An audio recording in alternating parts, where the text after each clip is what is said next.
They were warned.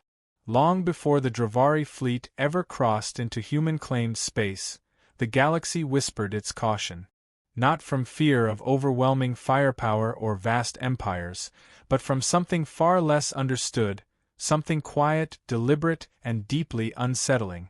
In the margins of the Galactic Concord's archives were unverified reports from fringe species.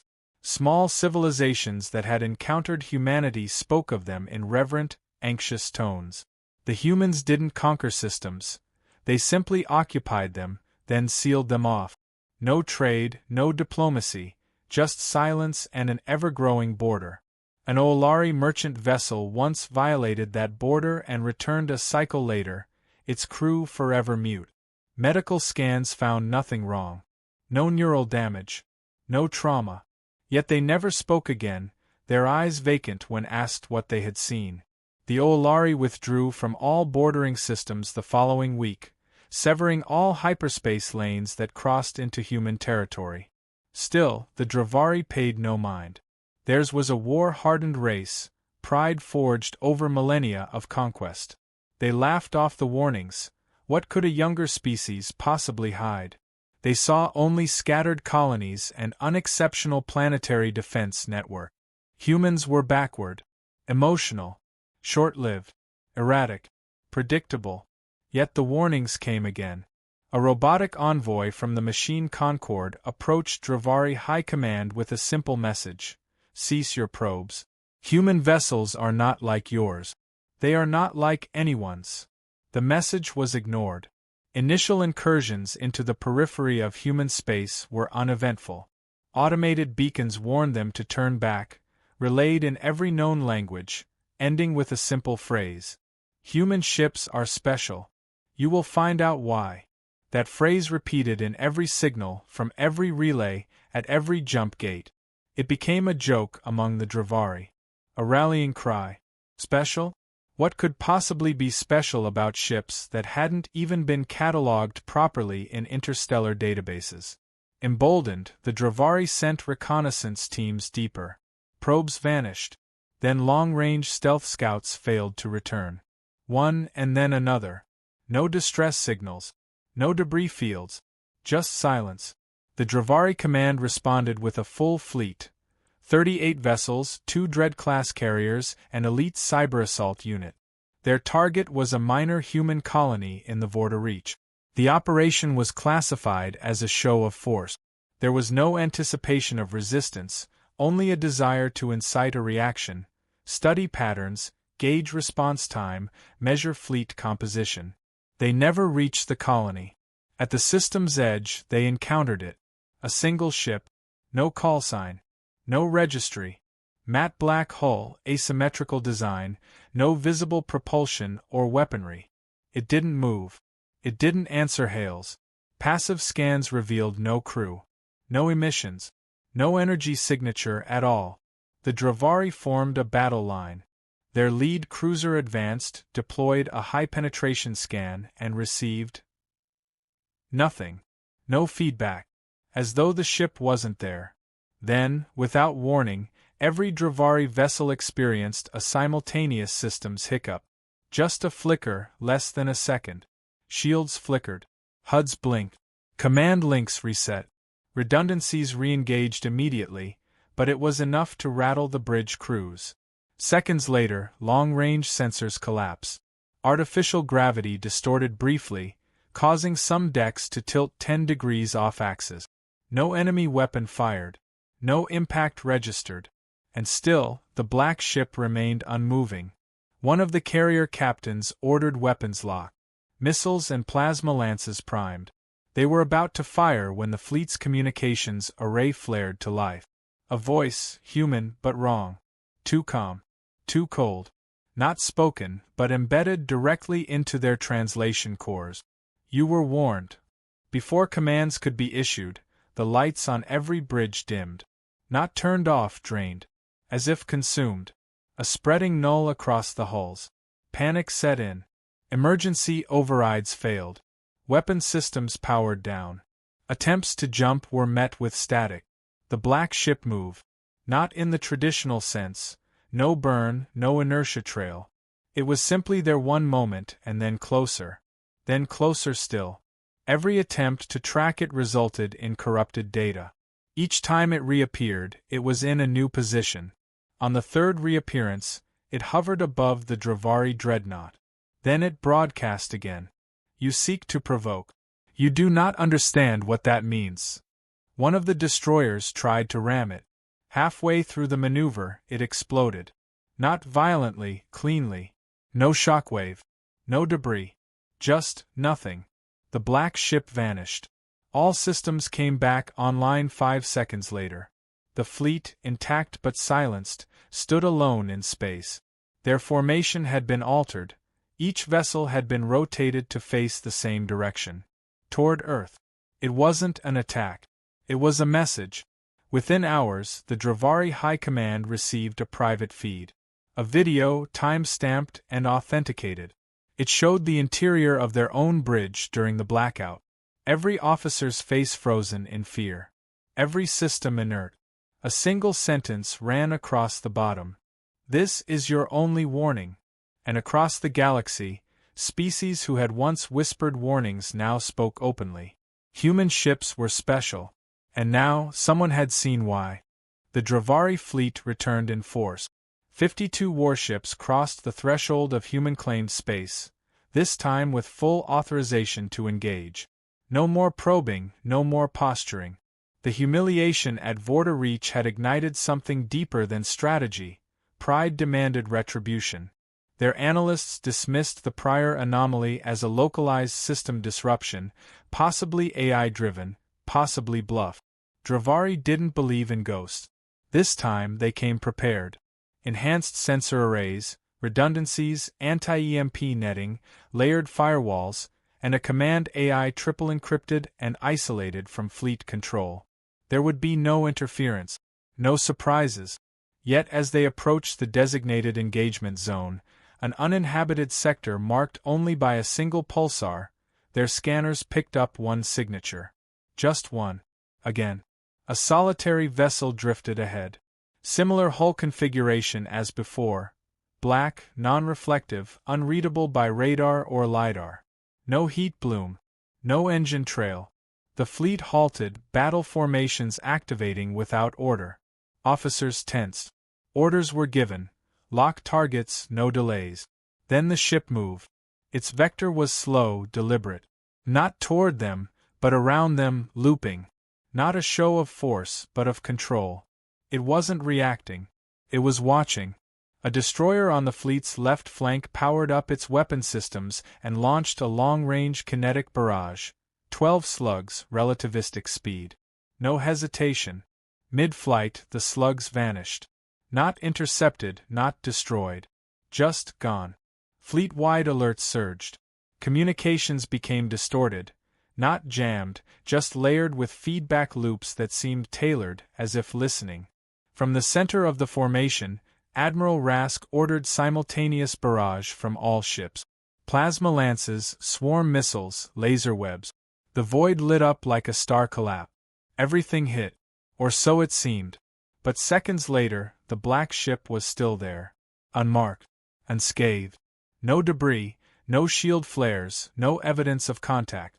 Replays showed the impacts clearly, but scans registered zero effect. Then the fleet's proximity alarms blared.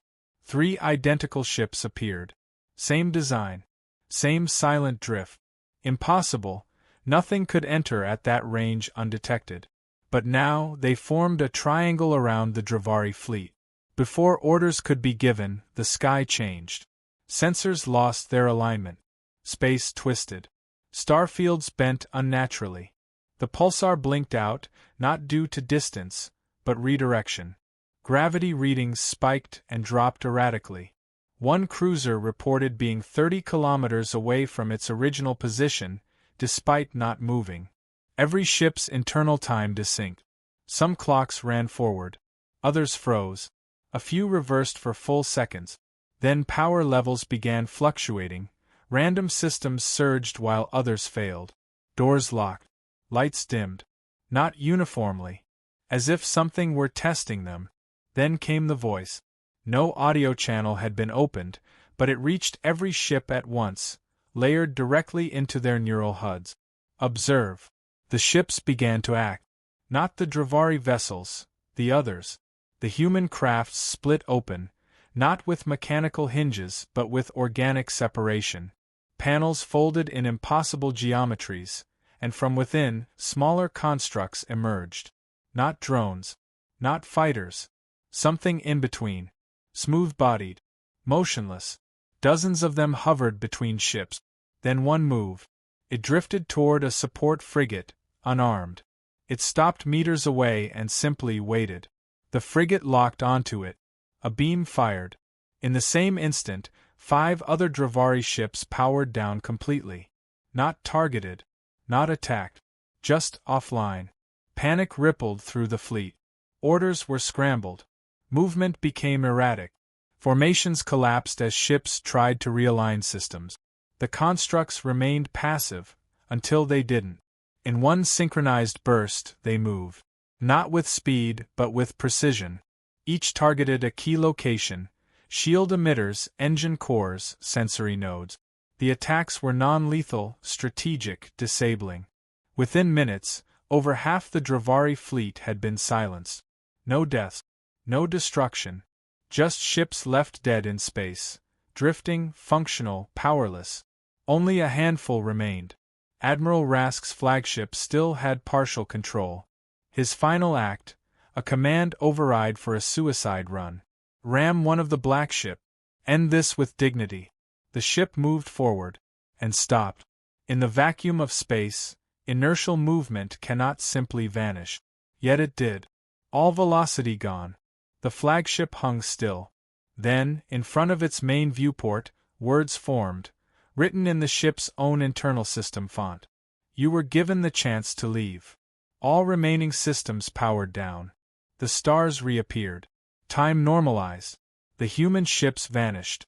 When power returned, the surviving ships were repositioned, perfectly spaced apart, aligned along the galactic plane, facing outward. No logs remained. No telemetry. No evidence of battle. Only one file existed on every Dravari ship, a single sentence.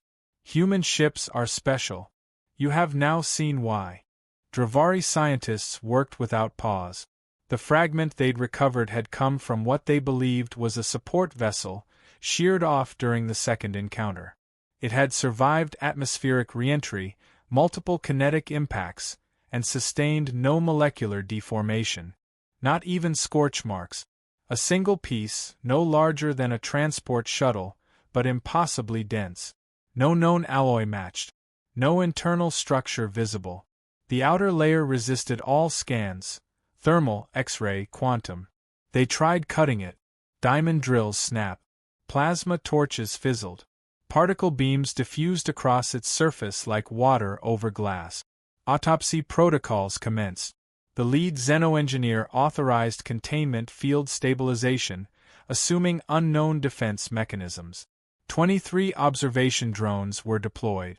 The fragment remained cold. Silent. Till 3 hours in, it began to change. First, the temperature dropped. Not sharply, but gradually, measured, intentional. Instruments recorded a 3-degree drop every 30 seconds. The lab's ambient systems attempted to compensate, but failed. Not from overload, there was no malfunction. The atmosphere simply refused to retain heat. Next came the vibration. Barely perceptible, subsonic, but rhythmic. Not mechanical, not reactive. Patterned. Repeating. A frequency emerged. Not noise, language. Not transmitted, but radiated directly into machinery. Interfaces began displaying corrupted data. Drones lost balance. Power systems struggled to remain stable, and an invisible pressure seemed to settle across the room. One assistant collapsed. Alive, uninjured, but non-responsive. Scans showed full neural shutdown. No pain response. No panic.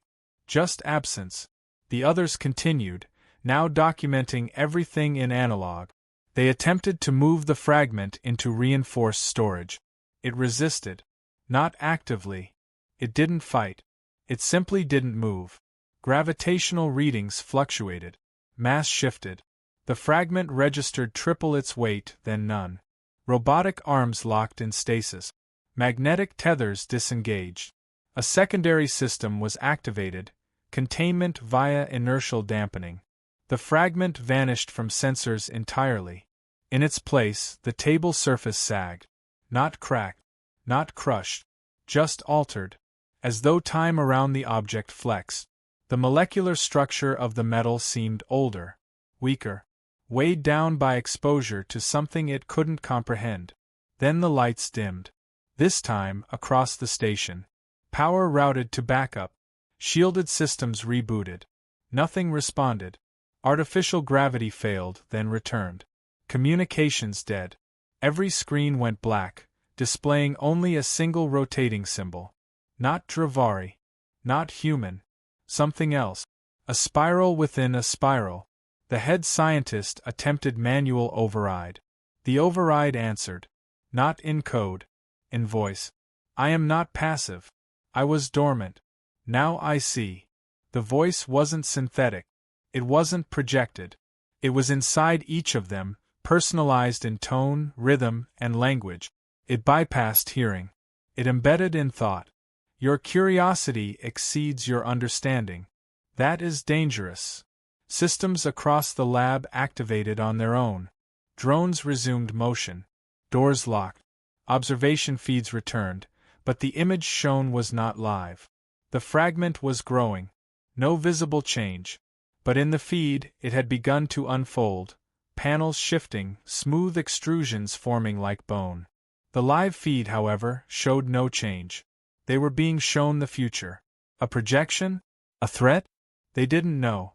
The lead scientist reached for the emergency purge. His hand never made it. Not because of interference, because he was no longer there. One moment present, the next missing. No noise.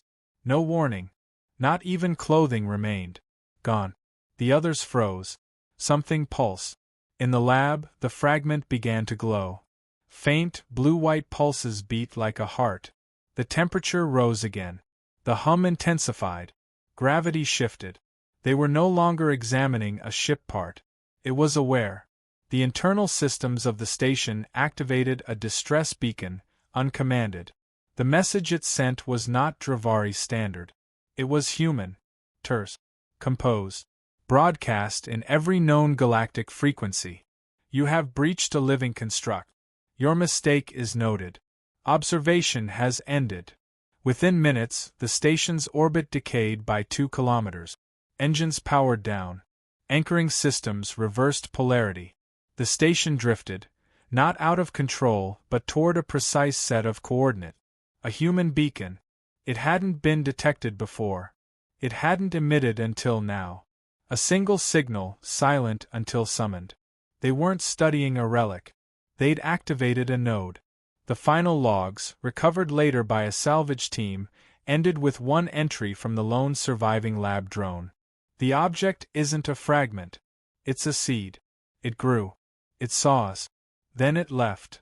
The station was never recovered. Only the spiral symbol remained, etched into the steel. Not burned. Not cut. Transformed. As if the metal had always carried it, waiting to reveal itself. The spiral was added to Concord threat databases under a new classification: sentient biostructure, human origin. It was the first time the Council created a threat level without ever confirming an attack. The retaliation was not immediate. 3 days passed. No message. No movement. The Dravari mistook it for hesitation. They doubled their fleet.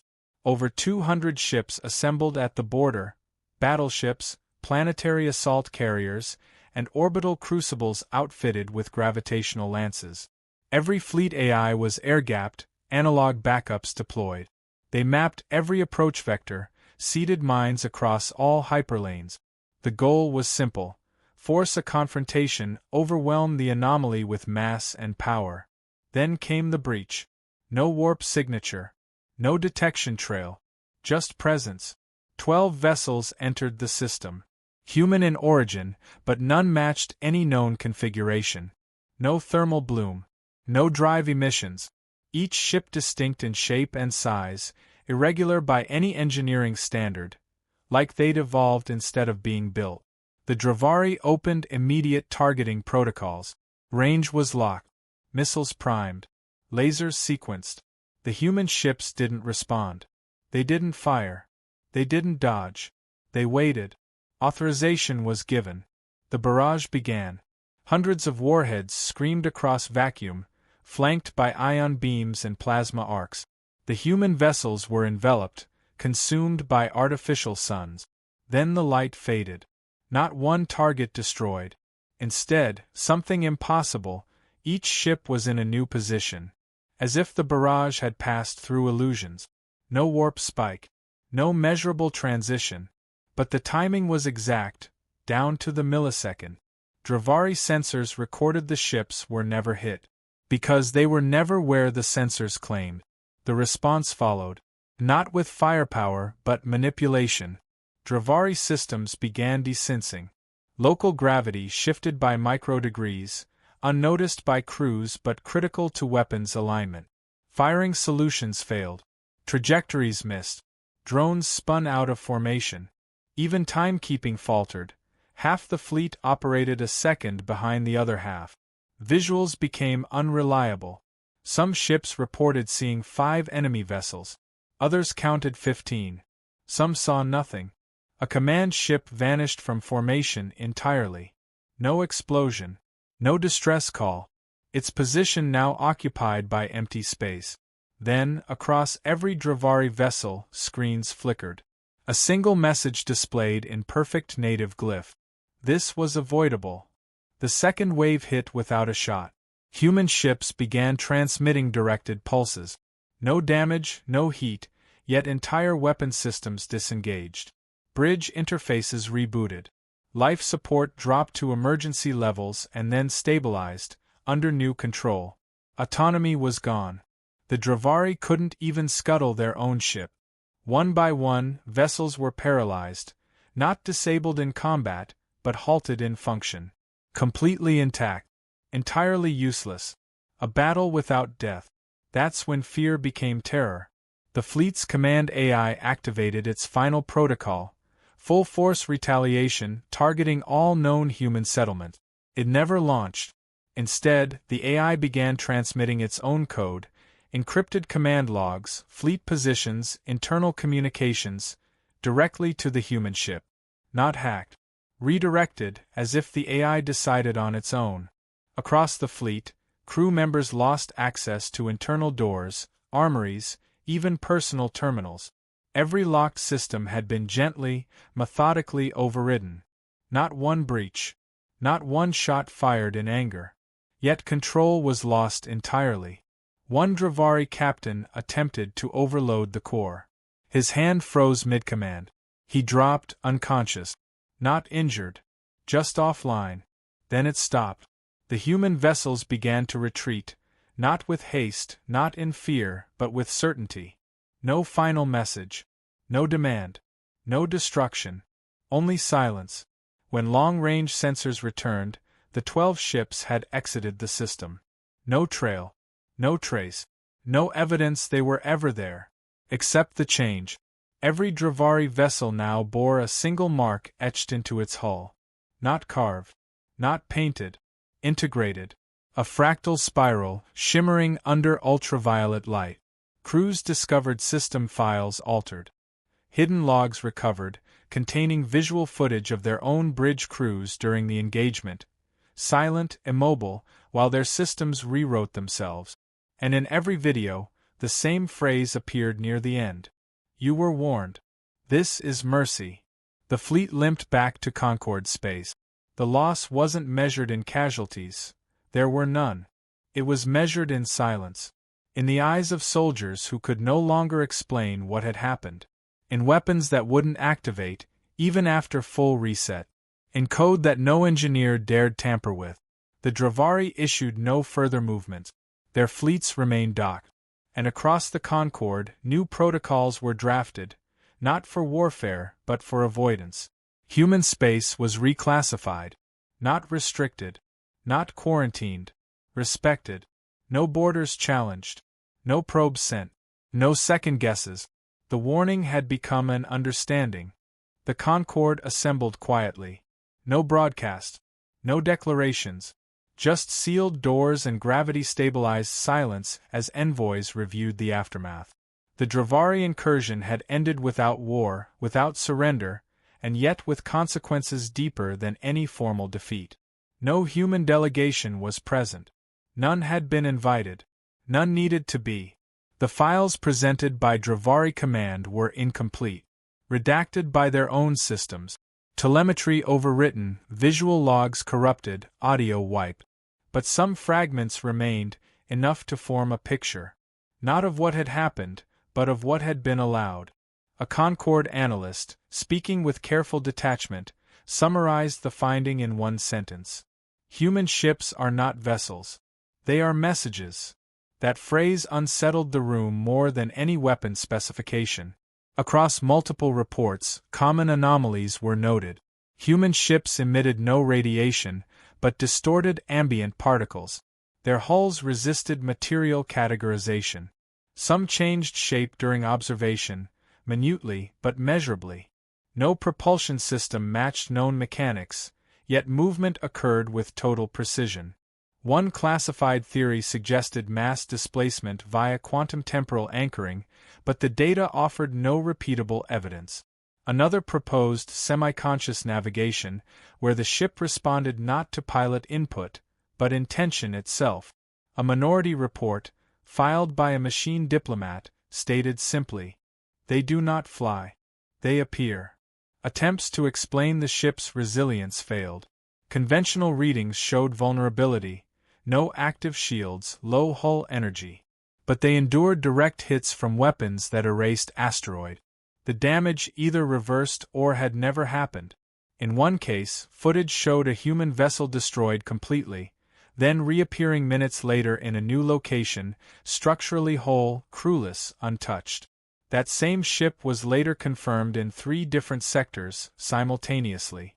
Another incident reported a human vessel initiating communication with a dead AI, one decommissioned 2 centuries ago, its memory core recycled. The AI responded. Its original voice print authenticated. Concorde experts suggested human ships housed archival consciousnesses, emulated minds but not artificial, constructed from real memories, lives encoded, uploaded, merged with structure. Each ship, then, not just a machine, but a carrier of humanity itself. One theory, previously dismissed as fringe, gained traction. Human ships were alive. Not in the biological sense, not grown from flesh, but something closer to cognition embedded into material. A synthesis of memory, intent, and design. Self-operating. Self-defending. Possibly self-replicating. A signal retrieved from the disabled Dravari fleet contained an encoded phrase, repeated in thousands of formats. "We do not forget. We do not die. We wait." Concorde members debated its meaning. Some called it a bluff. Others argued it was a statement of function. None could explain how it had been embedded into alien infrastructure undetected. A neutral species, the Varnick, submitted a rare direct observation. During their silent withdrawal from contested zones, one of their surveyors detected a dormant human vessel beneath a moon's crust. It made no move, emitted no energy, just watched. Later, it was gone. No exit detected. Only a shallow engraving left in the stone. Observed. Accepted. It wasn't a threat. It was acknowledgement. That word echoed across the Concorde. Humanity didn't posture. Didn't invade. It responded with precision and finality, never retaliating more than necessary, never repeating the lesson. What made their ships special wasn't the technology. It was the restraint. Every action showed control. Every engagement ended with survival, not destruction. Systems disabled, never annihilated. Lives spared. Messages delivered. And above all, the certainty that more was being held back. Humanity had chosen deterrence over dominance. Not because it lacked power, but because it had already calculated the outcome of escalation, and found it unnecessary. The final analysis issued by Concord leadership was one paragraph, encrypted, shared only with top command circles. Human vessels serve as extensions of collective memory. They hold the voices of their dead, the will of their living, and the warnings of their future. They do not protect territory. They protect purpose. And they have no interest in conquest, only consequence. In time, new borders were drawn. Not with weapons but with agreement. Systems near human sectors were voluntarily vacated.